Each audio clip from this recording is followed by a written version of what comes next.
It doesn't surprise me to say this, but I really thoroughly enjoyed A Family Torn Apart. This is the latest book by Cathy Glass. This is her latest foster care memoir.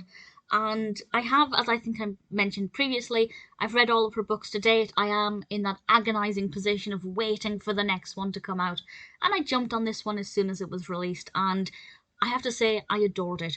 I'm not going to give any spoilers for the most part, but maybe towards the end I will discuss the outcome, or at least I'll discuss whether or not I thought things were predictable, which I think is sometimes the case with these books, and sometimes it just completely goes in a different direction to what I was expecting. So I might discuss that towards the end with a spoiler warning, but I won't give anything away too much here.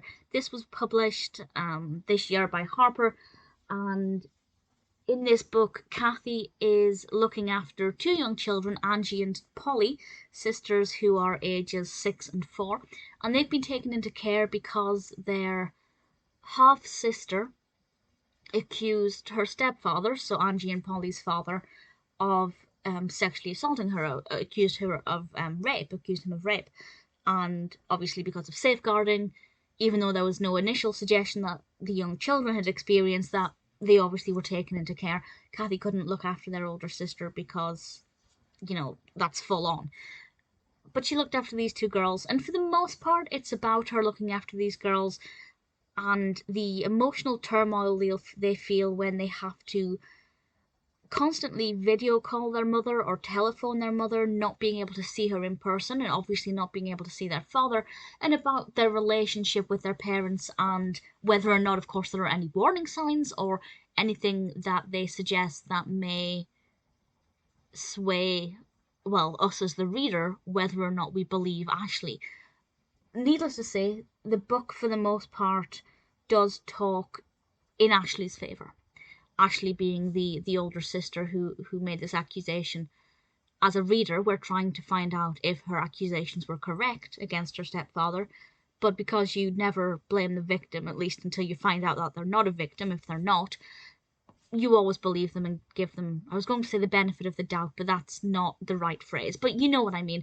So the book does talk very kindly towards Ashley, even though she's not the main character, if you like, but we do get to know her a tiny bit. And I really thoroughly enjoyed this one, and I feel like it's one of those books where it's dealing with such a difficult subject matter, but it does it in a way that's really entertaining without being too traumatizing, but it also doesn't sugarcoat things. And I think that that's really important.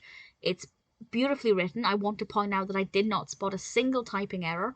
I know that should be something that goes without saying, but if you've read a lot of these foster care memoirs, not just Cathy Glass's, but any of them, you'll find quite quickly that the editors don't necessarily care that much about making sure they're pristine. I guess it's because these are not considered highbrow literature. The average reader isn't going to get too annoyed if there's a missing full stop or question mark or whatever. Whereas I do, because I'm a writer, and as an editor, it irritates me.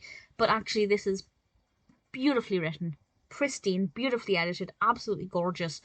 Did not aggravate me at all. And as is always the case with with Cathy Glass's books, I couldn't put it down. It was addictive, it was fabulous. Um, in terms of, from an enjoyment perspective, I thought Angie and Polly were very fascinating characters.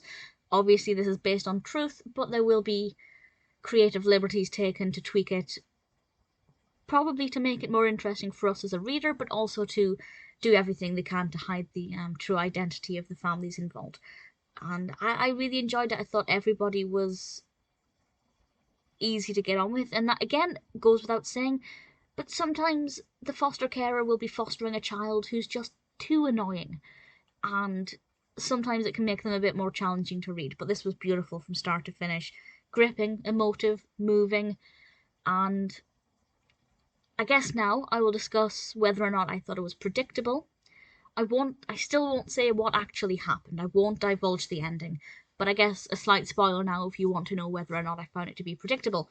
And the short answer there is yes and no.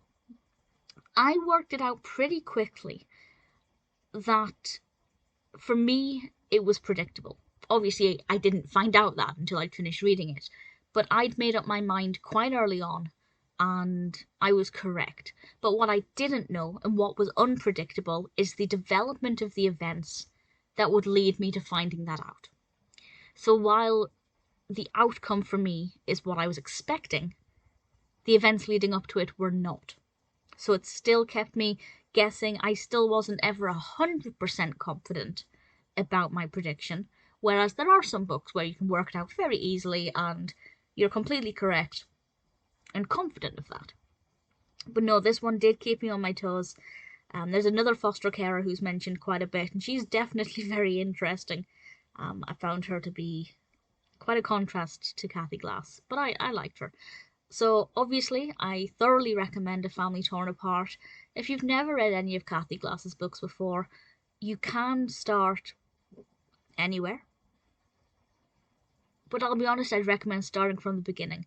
Because she has children of her own, you are obviously introduced to her own children and what they're like. And I believe her youngest daughter, Paula, I'm pretty sure she said she was 25 in this. This is set during the pandemic, it's worth pointing out. So that is something that dates it, obviously. But obviously, it's interesting to see some of the challenges that foster carers faced when fostering during the pandemic. Her previous book touched on it a lot more heavily, but it was still prominent here.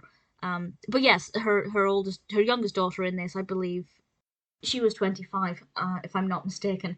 So obviously, starting from the very beginning, you get to read them chronologically. It's a much more pleasing way to do it, but you can start here if you want to. I thoroughly recommend it. If you haven't read it and you are a fan of Cathy Glass, 100% confident you will really thoroughly enjoy it.